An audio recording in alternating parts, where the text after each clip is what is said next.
Today we are going to celebrate a day that is upcoming in about 10 days. What is the actual date? Who knows? 14th? Today is 4th. Yeah, 10 more days. But today, because of the yatra, we will celebrate, or at least try to celebrate, Govardhana Puja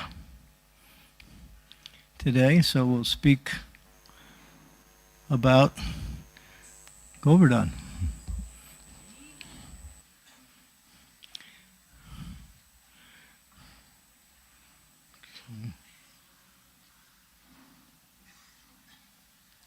Jaya Radha Madhava Kunja Bihari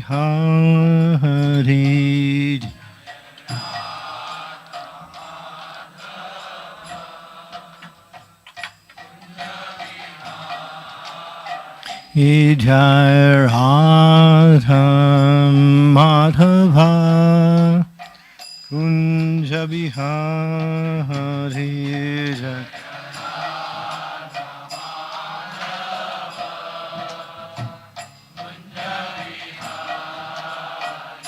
Jai Gopi Janavallabha Giri Varadhari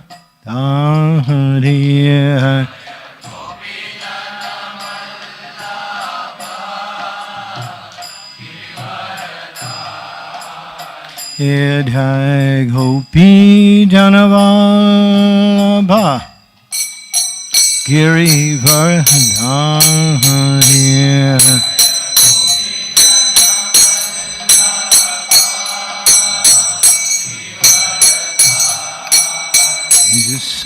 Sodanandana Brajajananjanaya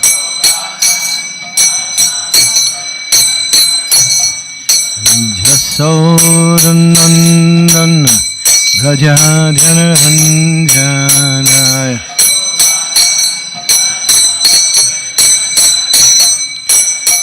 Jamunatira Hevana Chariyam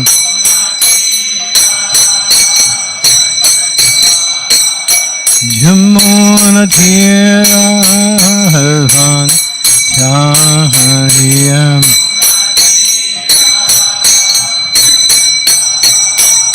Jaya Radha Madhava Kunja Bihari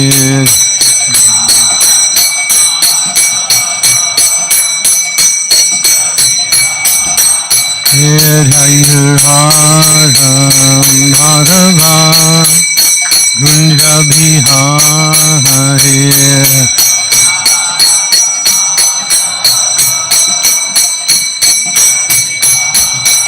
Jaya Gopi Janavallabha Giri Varadhari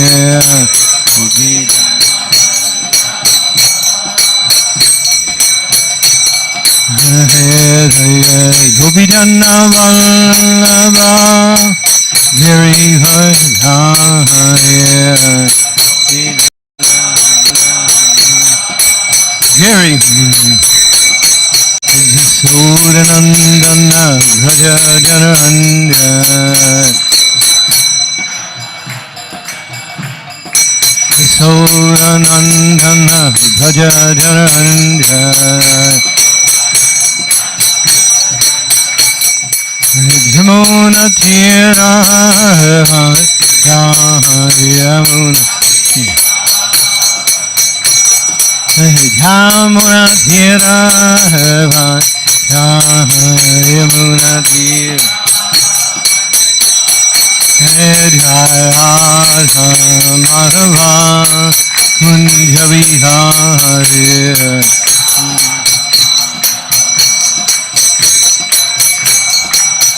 Jaya Madhava Kunja Bihari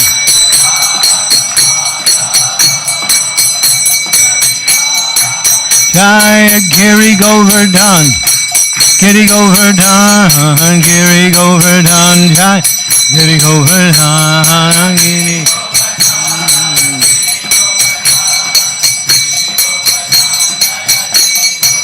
Jai Giri Govardhan, Giri Govardhan, Giri Govardhan, Jai Giri Govardhan.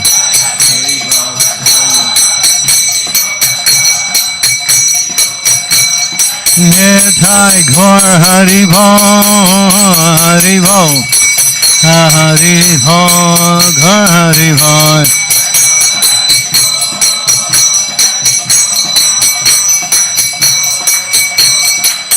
Jai Jai Prabhupada, Prabhupada, Prabhupada, Jai Prabhupada.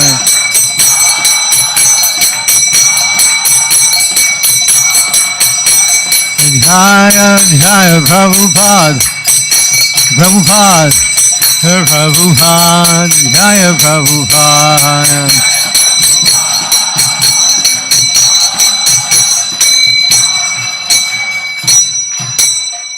Gaur Premanande, Hari Hari Bol, Srila Prabhupada ki Jai.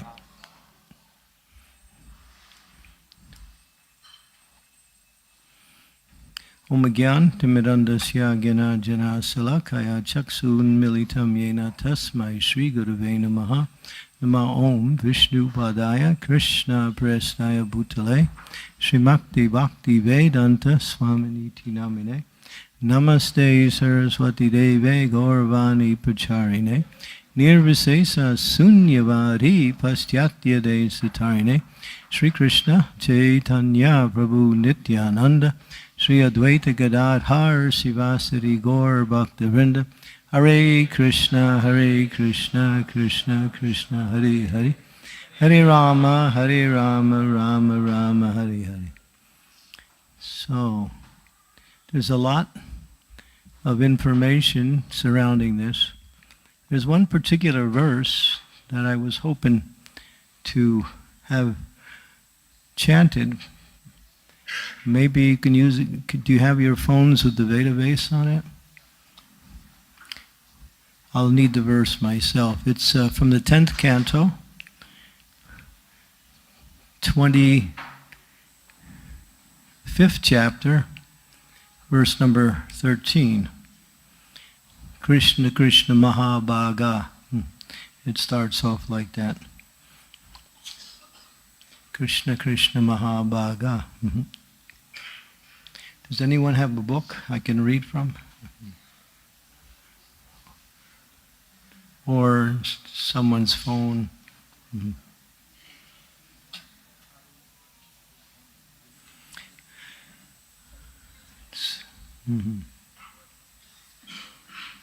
Yeah, 10, 25, 13. Okay. Om Namo Bhagavate Vasudevaya. Om Namo Bhagavate Vasudevaya. Om Namo Bhagavate Vasudevaya. Krishna Krishna Mahabhaga. Tvam Nata Gokulam Prabho. Tratam Arhasi Devana. Kupitad Bhaktavatsala. Krishna Krishna Mahabhaga. Tvam Nata Gokulam Prabho. Tatram Arhasi Devana. Kupitad Bhaktavatsala. Chant.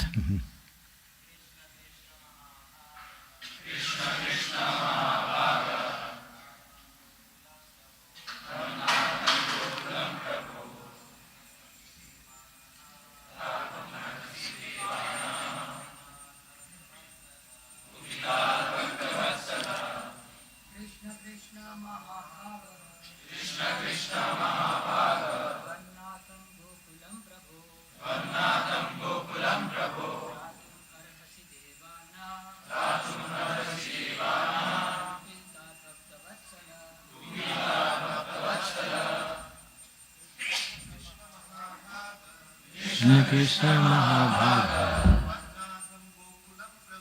Vandam Gokulam Prabhu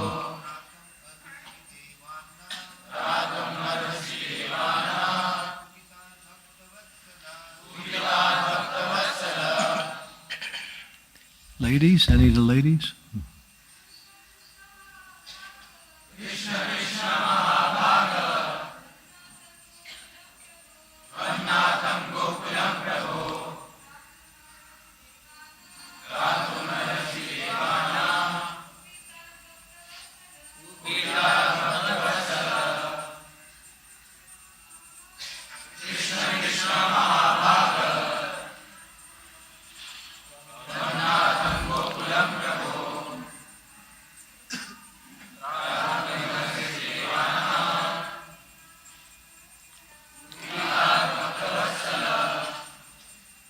Go right into the translation. The cowherd men and women addressed the Lord, Krishna, Krishna, O most fortunate one, please deliver the cows from the wrath of Indra. O Lord, you are so affectionate to your devotees. Please save us also. Srila Prabhupada's purport. At the time of Lord Krishna's birth, Garga Muni had predicted, Anena sarva durgani yuyam anjas tadishyata. By his grace you will easily cross beyond all difficulties. The residents of Vrindavan were confident that in such a great emergency, Lord Narayan would empower Krishna to protect them. They accepted Krishna as everything, and Krishna reciprocated their love. So, there are many spiritual and both practical reasons why Krishna performed this pastime. But we'll speak a little bit on how the whole thing unfolded, particularly the appearance of Govardhan in the world. Who is actually Govardhan? Govardhan is actually a mountain that manifested itself because of the love for Krishna to Radha.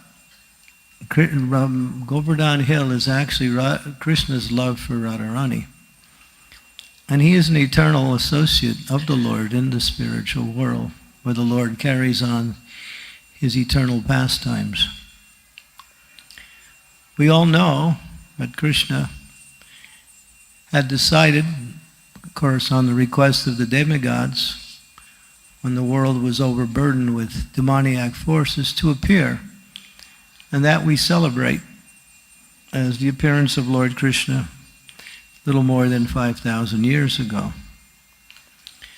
But Krishna, well, now he's ready to appear, and he speaks to Radharani. He says, it's now my time to descend to the earth planet. And he says to her, get ready to go. He's telling her also. She says, I'm not going unless Jamuna and Govardhan Hill go also. Krishna says, they're already there. So then Radharani agrees to come. This is described in the Satya Yuga. There was one particular personality named Dronachala. Dronachala was actually born, he was actually a personality born in a place called Somali, which is an island off the southern coast of India somewhere. I'm not sure exactly the location. But that place is very sacred, and Dronachala had a son whose name was Govardhan. So Govardhan had already appeared, but he didn't appear in a very obvious way. He appeared as the son of this other mountain known as Dronachala. Mm-hmm. Dronachala was also a great sage also. Mm-hmm. And he took care of Govardhan like his beloved son. There was one great Muni, Pulastya Muni. He was traveling, and he was thinking, I need a travel companion. So he just happened to come in the area where Dronachala was living. And Dronachala welcomed him and took care of him very nicely. He worshipped him, offered him so many nice gifts and foodstuffs. And he was about to leave. He said, actually, I would like Govardhan to come with me because I need a travel companion. Dronachala was quite shocked.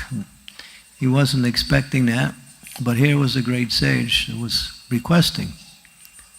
So he became silent. He didn't know what to say. He looked at Govardhan, and Govardhan spoke.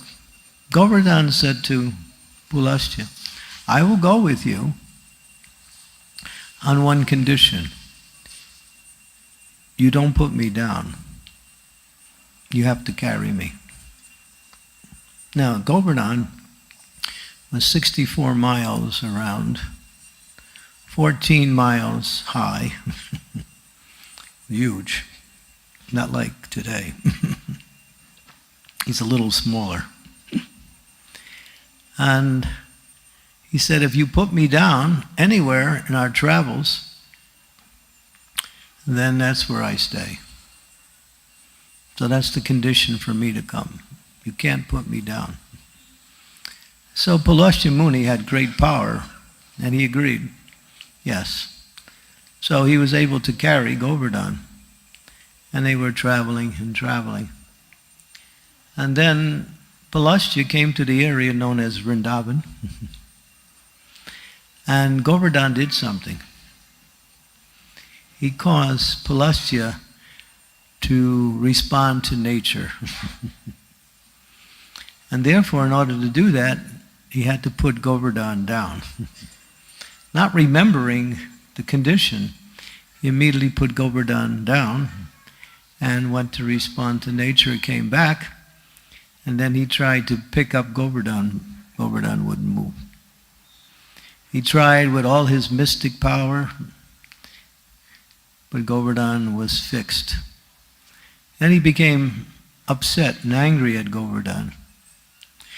He said, because you are not coming with me, I curse you that every day you will decrease in size 1 mustard seed. So that was in Satyayuga.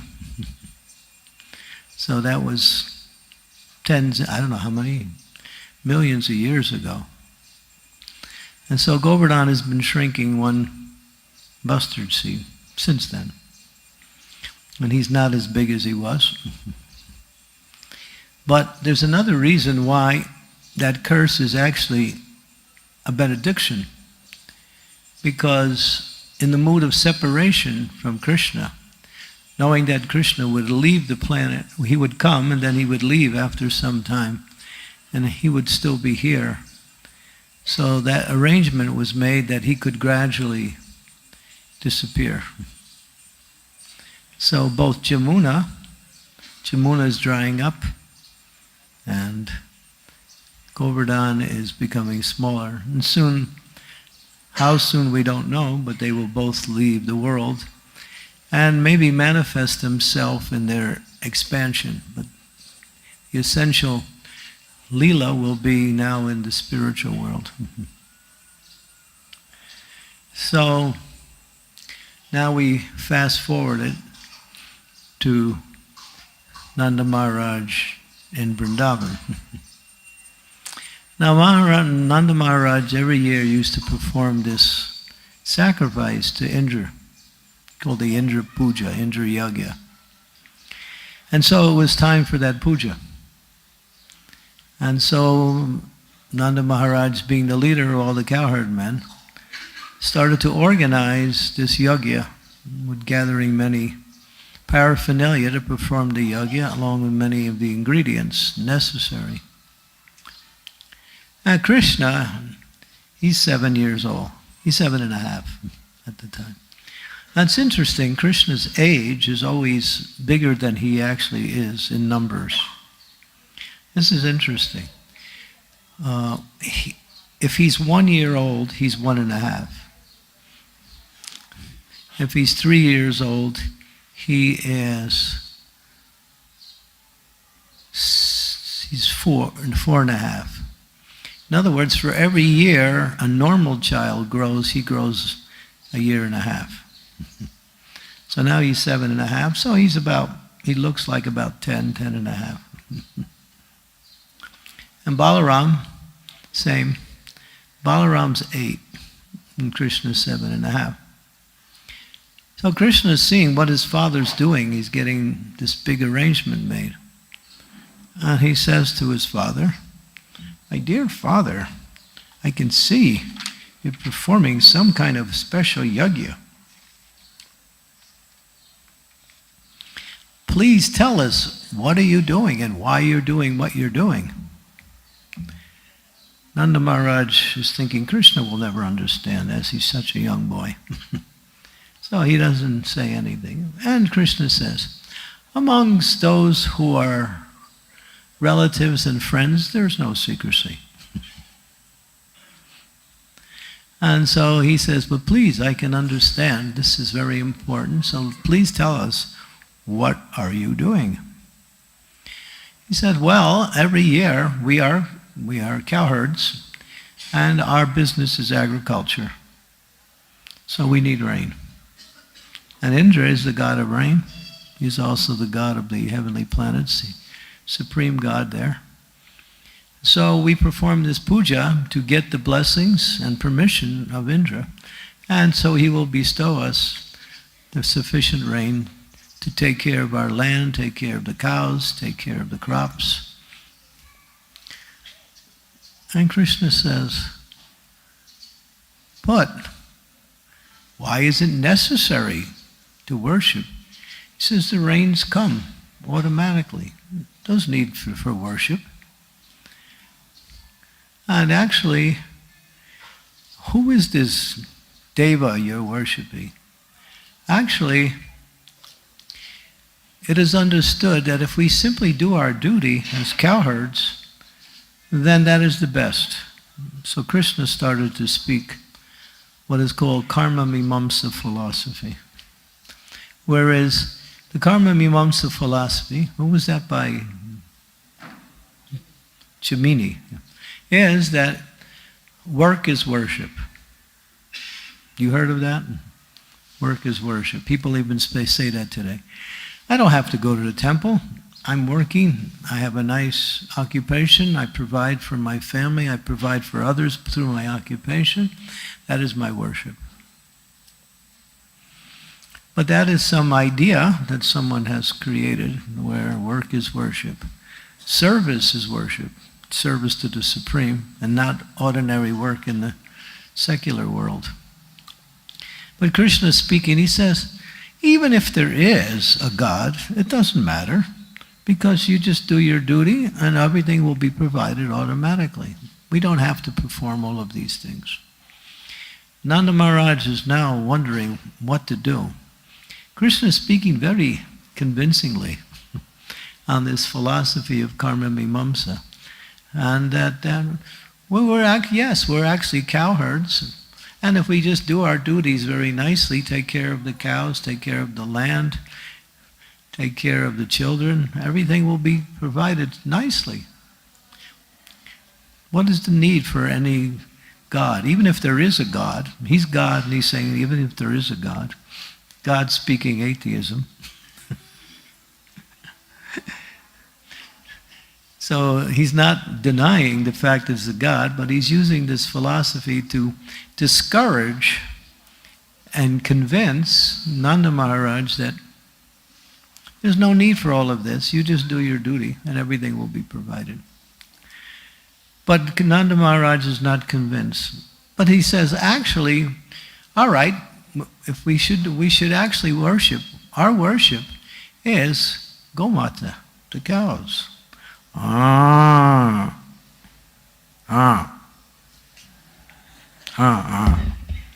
there a cow out here somewhere? I thought I heard one. If you find him, just bring him in. This is a special day. So,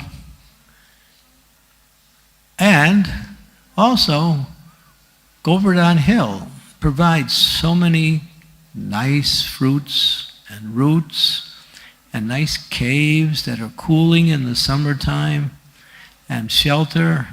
Govardhan gives us so much. And the cow, we know Mother Cow is providing everything we need to live nicely. So let us worship the cow and Govardhan. And Krishna is speaking really convincingly. So he convinces his father to change the direction of the worship towards Govardhan and the cow. And then Nanda Maharaj gets a little excited. They drop the whole idea of Indra Puja. And then Krishna says, call all the cowherd men and the ladies, decorate the ladies very nicely and have them carry beautiful pots. And all the men should wear their best clothing, and we should come. And we should take the cows and keep the cows in front. And we should offer a big feast to Govardhan. And then it's described in that what was that? There was about 25 preparations. What was some of them? Sweet rice. What's else?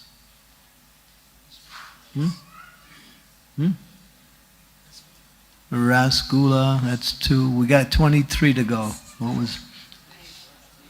Huh? Roti. Okay, we got some roti. He's a roti baba. What else? Sandesh. We got 3 sweets and 1 salty. Okay. Rasmalai. Yes. Rubbery. Ladies, get ready for rubbery. Okay.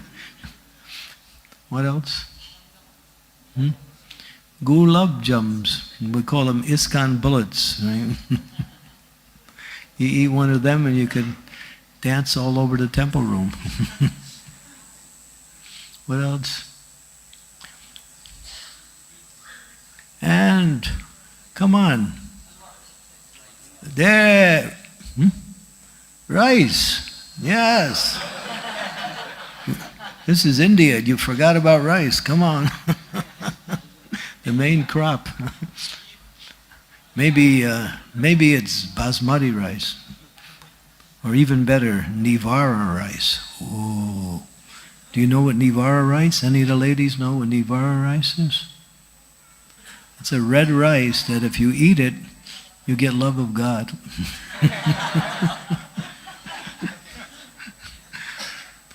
There's one pastime in the Srimad-Bhagavatam where Sakuntala, she's living in the forest with her caretaker, Kanvan Muni.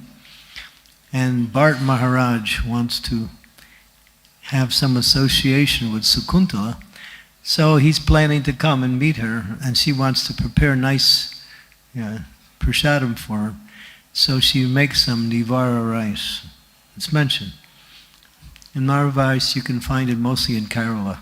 It's so nice. We were able to get some. It's 3 times more nutritious than any other rice. There's over 550 types of rice in India. And Nivara rice is probably one of the best, if not the best.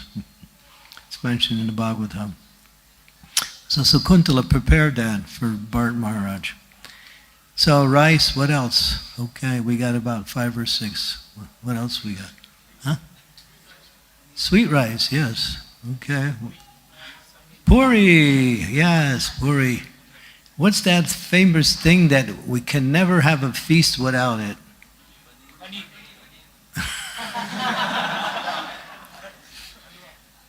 Pav bhaji, yeah, I know. No, not pav bhaji. It's, what is it called? It starts with an H. Halava!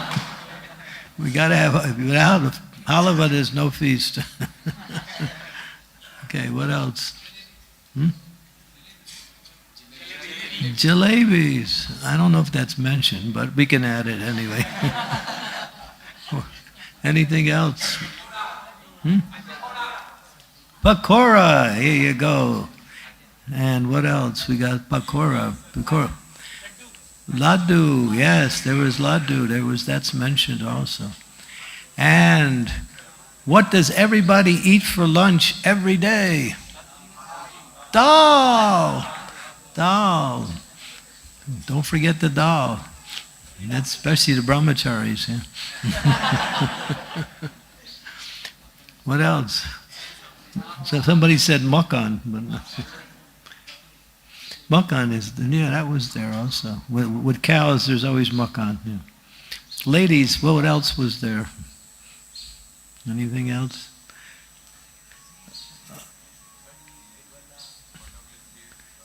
Kheer. Yeah, kheer was there. Yeah, kheer. Okay. Chapati. Was chapatis there? Huh? Shrikant. Oh, okay. So, we didn't get all 25, but we got most of them anyway. And sabji. Well, what kind of sabji?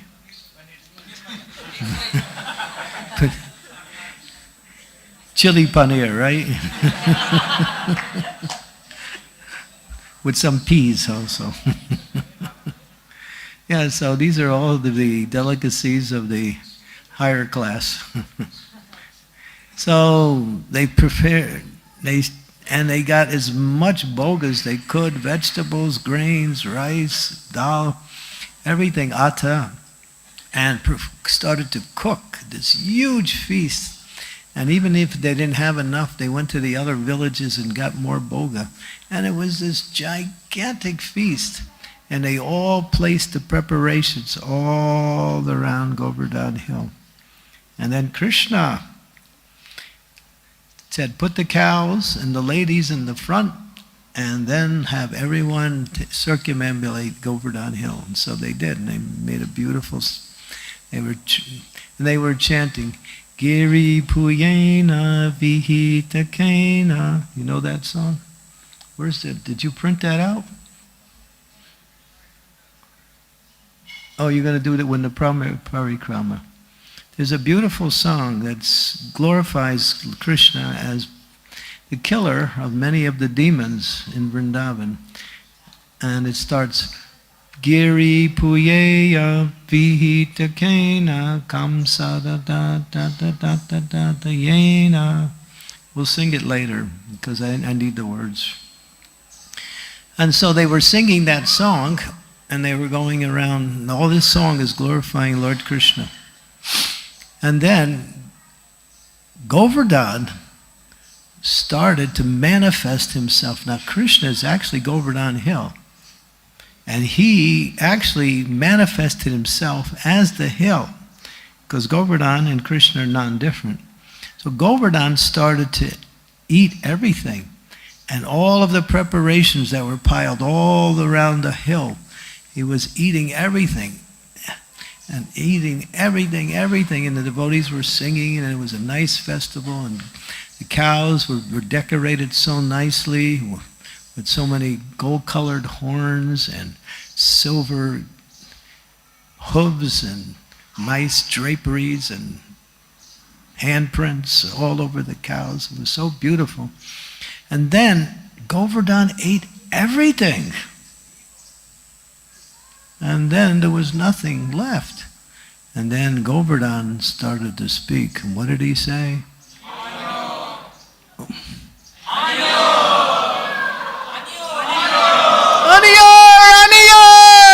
Give me more! And there was no more. There was no more. And everybody was thinking, oh no, Govardhan wants more and there's no more. And so they didn't know what to do, and Govardhan wouldn't keep quiet. He kept saying, Aniyor, Aniyor, Aniyor. And so one sadhu was there. He said, give him a tulsi leaf. So they offered a tulsi leaf to Govardhan, and he was happy. So this is one of the messages of this particular pastime, that when we prepare ingredients for the Supreme Lord and offer it to Him, Krishna is attracted to that preparation when he sees Tulsi. So it's a rule, you might say, to make sure when you offer on the altar, not for the guru, but for the Lord himself, there's always Tulsi. Mm-hmm. Tulsi is very auspicious. And now everyone is happy except one person. Who's that? Indra. He says, "Where's my sacrifice? The cowherd men have failed to perform my sacrifice all because of this talkative boy." He doesn't recognize that the talkative boy is the Supreme Lord. Because Krishna is in his mood as a little boy. And so he turns to his associates in the heavenly planets. And he calls Samvattarka. So Samvattarka comes, and he's a big, powerful personality. He's also in charge of rain, but that not the ordinary rain, the rain that is needed at the time of devastation. When all the worlds are meant to be destroyed, Samvattarka comes and pours rain for 1,000 celestial years, continuous rainfall. And everything is buried in water. First, there is fire on the planet, everything burns up, and then the rain comes, and that's how the devastation. So he has a very little service, but now Indra calls him and says, "Go to Vrindavan and pour as much rain as possible on the residents of Vrindavan." So accompanied by blistering winds, Samvattarka comes and it starts to rain. And it's raining and raining and raining. Now Krishna, he's there, and so he's noticing now, and then all of a sudden this verse, of course this is the verse we chanted at the beginning of the class, "Krishna, Krishna, Mahabhaga, save us, please save us, we are your devotees, save the cows. The rain is coming, and the land is rising, the water is rising, and the residents of Vrindavan are looking for higher and higher places to get away from the water, but it's going up, and there's no place left." So now they start calling out to Krishna, "Krishna, save us." Now Krishna sees what's happening, so Anantashesh comes and covers Krishna as an umbrella, and Krishna runs so he doesn't get wet. And then he comes and he picks up Govardhana Hill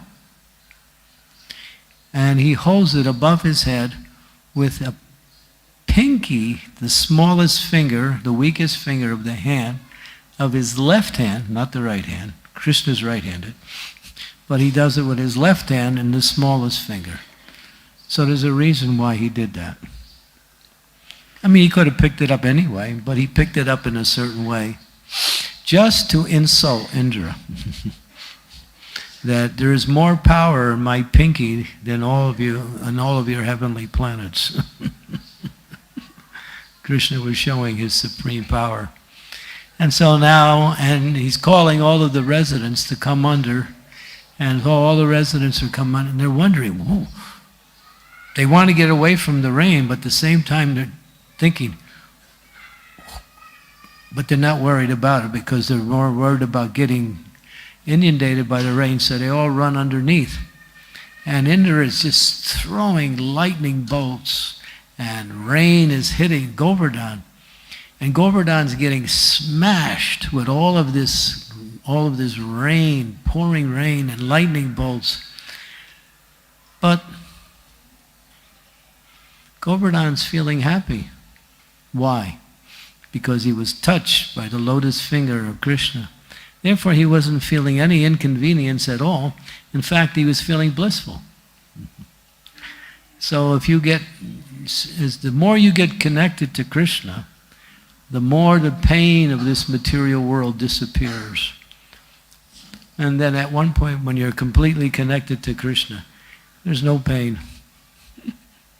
There's no more pain at any level, at any time, in any situation. because then you are on the transcendental platform. So this is going on, and the cowherd men are there, the gopis. Now the cowherd girls, the little ones, the small little cowherd girls, they were always wanting to see Krishna. They were too young at the time, but here was the chance. So they all came, and they came, and for 7 days they were taking darshan of Krishna. Now this is interesting. They were loving Krishna before seeing Krishna. And that is called Purva Ras. Purva Ras means to love God before you see God. But that is our situation, in one sense. We were with Krishna at one time in the spiritual world, but now we're here and we've completely forgot what it was like to be with Krishna in the spiritual world. So our love for Krishna now is in the same category as loving Krishna before meeting Krishna. It's called Purva Rasa. And so these little girls, and Krishna did that just to give these gopis, who never had a chance to be with him because they were so small, to see him for 7 full days as he was standing there in his threefold bending form, holding up the mountain. Now Mother Yasoda is also there, and she's worried that Krishna is going to be working too hard, so she's feeding him at the same time.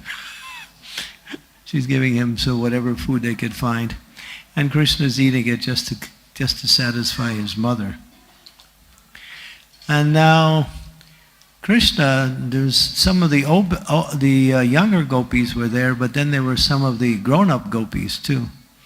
Not the old ones, but the ones that Krishna usually associates with when he performs his pastimes.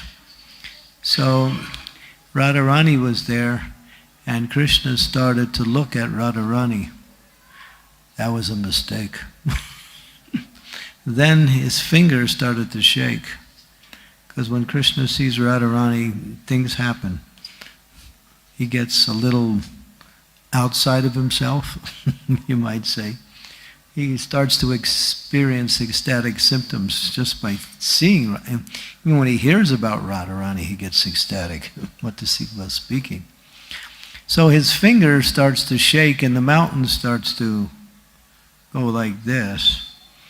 And so the cowherd men are getting anxious, so they take their sticks and they put them underneath the hill so they can help Krishna hold up the hill.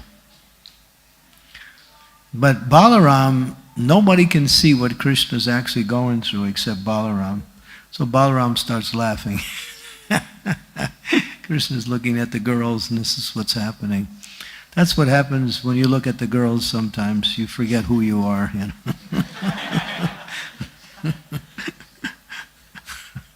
And then you do all kinds of things that are written about in books that you read about in the stores.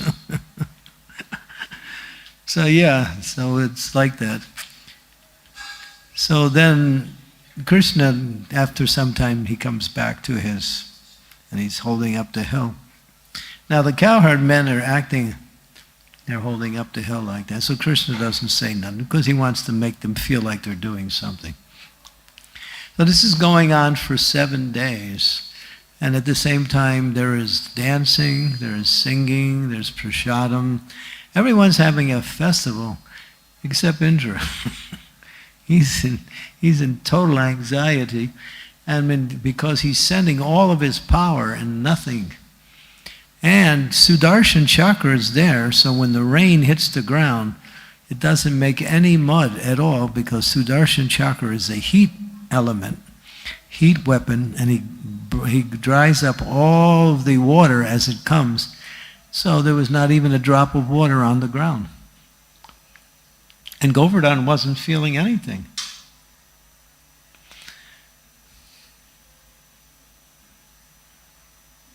So this is going on. And then Indra starts to think, who is this little boy? And then he gets a little intuitive knowledge. Oh my God, that's the Supreme Personality of Godhead. I've offended him and his devotees. So now he stops the rain stops, the sky's clear, everything comes back to normal. Now Krishna this goes on for 7 days, and Krishna now wants to put the hill down. So the cowherd men are still with their sticks like this. So they want to help Krishna. So Krishna decides to take out a little bit of his potency, and then the cowherd men with their sticks, the hill starts to go down. And Krishna wants to show him, you're not doing anything. I'm doing the whole thing. And this is interesting to note, because when we do devotional service, and we do it in the right mood, Krishna does everything. He makes the arrangement, he gives you the intelligence, he gives you the ability to understand how to do it nicely, and he also gives you the results. That's Krishna. Krishna is the ingredient, he's the endeavor, he's the time factor, and he is ultimately the results. Krishna is everything. But we act in such a way as to bring the mercy of Krishna into our life. And when we engage in devotional service, and we try to do it in a way that is in line with the instructions of the spiritual master. So now everything's back to normal, and Indra is like, he's besides himself in anguish. He doesn't know what to do. So he approaches Brahma. Brahma says, you're in trouble. He doesn't give him any solace. You made a big mistake. That's the Supreme Personality of Godhead. And you tried to destroy him. And not only that, his intimate residents, his associates in Vrindavan. Krishna's not happy with you. Not at all. So what can I do? Well, there's only one thing you can do. Krishna is called Gopal, he's called Govinda. Cows are very dear to Krishna. So you go and you bring Surabhi with you. And you have Surabhi come and bathe Krishna with her milk, and at the same time you offer your prayers to Krishna and pray for his mercy, pray for his forgiveness. Before that, this is mentioned in other shastras, that Indra wanted to come right directly to Krishna. In fact, it's mentioned otherwise. He went right directly to Krishna and asked for forgiveness. Krishna didn't even look at him. Because Indra wanted forgiveness, he wanted to be pardoned for his faith, not because he caused the residents of Vrindavan so much difficulty and tried to kill them. He was afraid of what would happen to him. This is a very important principle that we should understand, that if we do some offense and we do something wrong, we're worried about what's going to happen to me. But that's not the right mood. The worry is that I did this and I've caused others some inconvenience, some difficulty, some harm in some cases. That is what is bothering me. I caused you so much problems. And then you ask forgiveness based on that, not about what's going to happen to me because of my mistakes. That is not forgiveness. And that's still motivation by some personal gain. So finally, of course, Surabhi came and she buried Krishna. And there's a place in the area of Govardhan, when you do the Govardhan Parikrama, it's called Govinda Kund. You've been there, many of you. You'll probably get a chance to be there again soon. And that water was actually milk that came from Surabhi and bathed Krishna, and then later on it turned into water. It's a very holy place. And eventually Indra was exonerated, he was forgiven. So what is the messages of this particular pastime? What can we learn from this pastime? It's more than just one of the activities of Krishna. It's one of the most important pastimes of the Lord. And I'll read some of the reasons why Krishna performed this particular Leela. And we mentioned it in giving the narration. One is that Indra was proud. And Krishna doesn't tolerate pride. You may not be very intelligent, you may not have great abilities, but that's not a disqualification for rendering loving devotional service. But if you're proud of being wealthy, being beautiful, being qualified, having a good birth, being strong, if you have any kind of pride based on anything, that is not very pleasing to Krishna. Therefore, Krishna always tries to arrange for his devotees that they get their pride smashed. And so, Krishna did that just to smash the pride of Indra. The second reason, another reason, he established complete worship of himself. Now, all of you know, at this time of the year, there are so many pujas, right? The pujas to Ganesh, right? Pujas to Durga, pujas to your husband, pujas to all kinds of, the ladies didn't know all of the different pujas, right? The men knew some of them. There's so many pujas that go on 2 weeks before Govardhana. But Krishna lifted Govardhana just at that same time to show that to worship the demigods means to actually worship, is actually not real worship. Real worship is to worship me. Because whatever hitam, whatever the demigods can give is coming from me. And he also says, those who worship the demigods are harita kyan. Their intelligence is very crippled. So there's no need to worship demigods because whatever the demigods can give is also given by Krishna automatically. But the tradition is there. So therefore Krishna lifted Govardhana hill just at the end of all of the pujas that come every year at this time. Just to say, no need to worship the demigods, worship me. And worship Govardhana because Govardhana is actually non-different. He did it also to glorify the importance of the cows and Govardhana hill.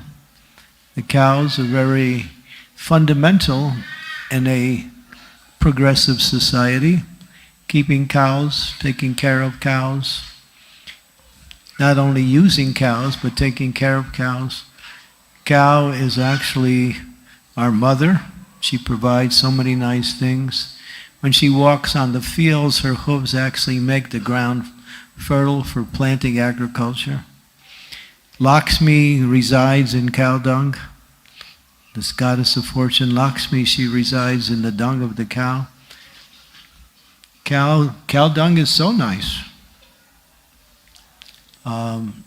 People, if there's some contamination in the house, they take cow dung and sprinkle cow dung and water everywhere to purify the house. Cow dung. We take cow dung, we mix it with water. We take cow urine and we put it on the deity. We do go puja, right? Or abhishek for the deity. It's called panchagavya, the 5 ingredients for the cow, which includes cow dung and cow urine. So cows are very auspicious. And for cooking, everyone knows you take paddy, you mix it with cow dung, you dry it out. Hey, you have some, now we have what is called electrical stoves. Haribol. I was in New Vrindavan for many years. My first temple was a farm community. I lived there for 20 years. And we used to cook with wood. We never had any gas, we never had any electricity, we cooked with wood. And Prabhupada said, first class cooking, cow dung. Second class, wood. Third class, gas. Fourth class, what's that? Electrical. This electrical stoves are actually bad for your health. There was one lady, she was sick. The doctor told her, don't cook on your stove because the electrical stove will make you even sicker. So yeah, this is called progress. So back to the land, back to Krishna, back to the cows. The cows are so... And maybe you don't know this, maybe you do know this, probably... I was preaching in America the glories of cows in a place where there's hardly any cows. And many of the people were from India. They were from our congregations in different places.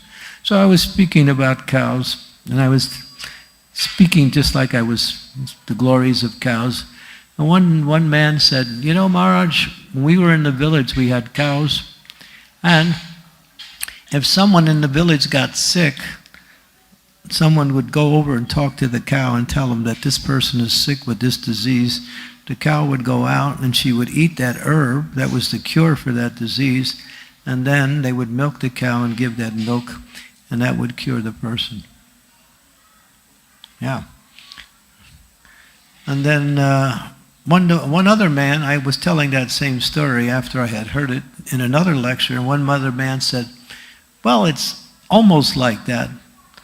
But one thing is you don't have to tell the cow. She knows. She knows who's sick, and she'll go and eat that herb automatically. So cows are very auspicious. They are actually family members. Not that they are just animals. They become just like the children within the family. And they provide so much. And just to have cows around is auspicious. Just being around cows, everything becomes wonderful. Now they have this thing in the West. It's called cow cuddling. You've heard of this? Cow cuddling? Yeah? How many have heard of cow cuddling? They cuddle the cows. And they charge money for it too. So they made a business out of it. You go and you stay with the cow and you hug the cow.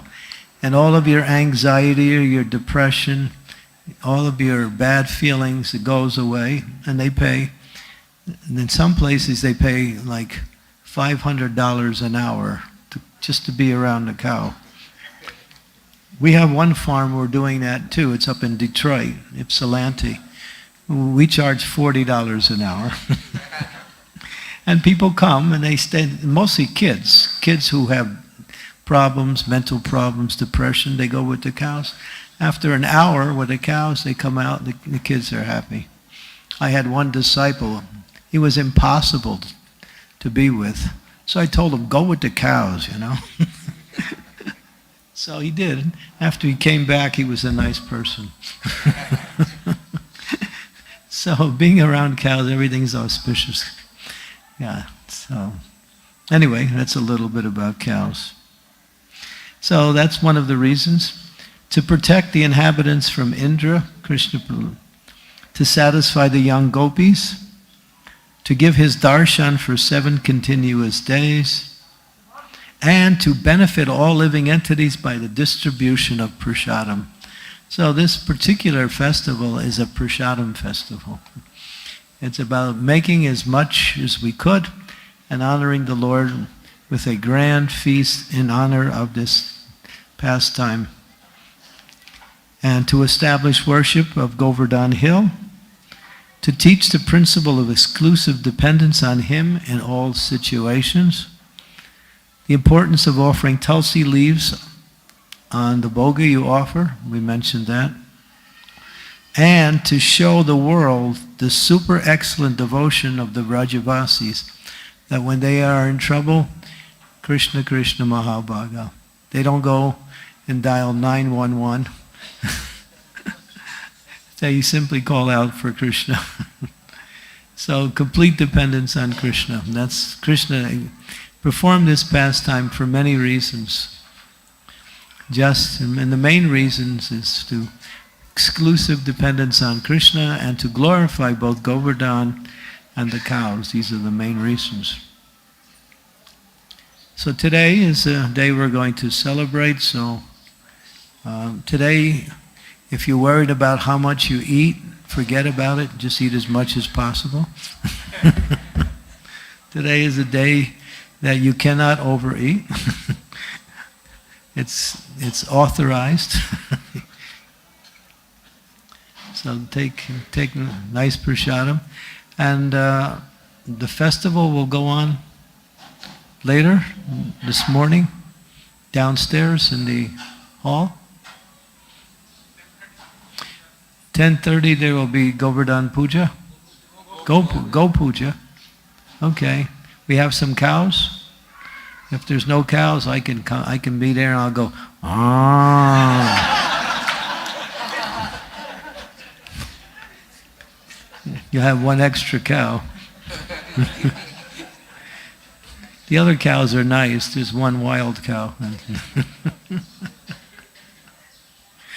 Okay, 10:30, everyone come, and that'll be in the hall. The cow shed. Okay, so get on your microphone and enlighten everyone.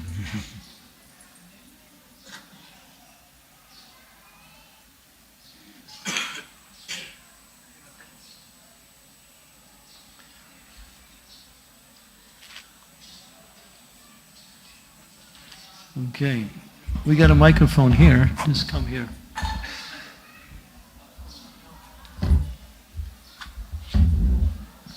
Very well. Come over here and use this.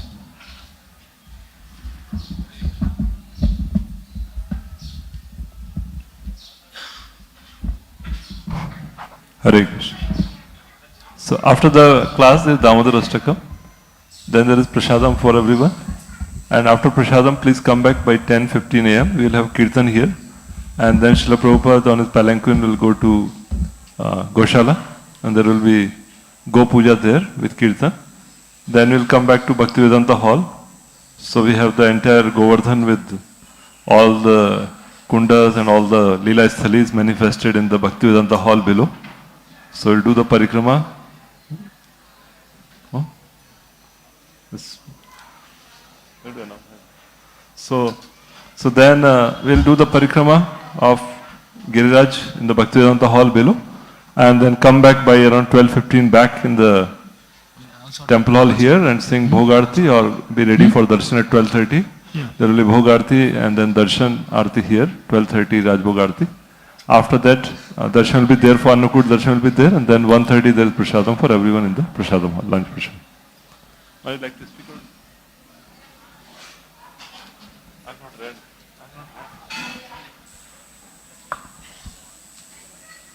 You can speak, I have not read. Okay. You can speak, I have not. So we put together one book called Krishna's Way, Natural Living, and it's based on Srila Prabhupada's teachings on developing farm communities, cow protection, agriculture, simple living. It's a small book, it's about 100 pages, has a beautiful picture of Krishna and the cows on the front and Srila Prabhupada in the back. With Prabhupada's statement, Krishna is the farm of Charya, Balaram is holding the plow, Krishna is holding the calf. So this little book we put together, it's a message on spiritual ecology. And it's my lectures along with Srila Prabhupada's statements on simple living and farm communities. So this book is available for anyone who wants it. And you can see, who can they see? And what is the price, and will you sign it also? The price is, okay, you tell them.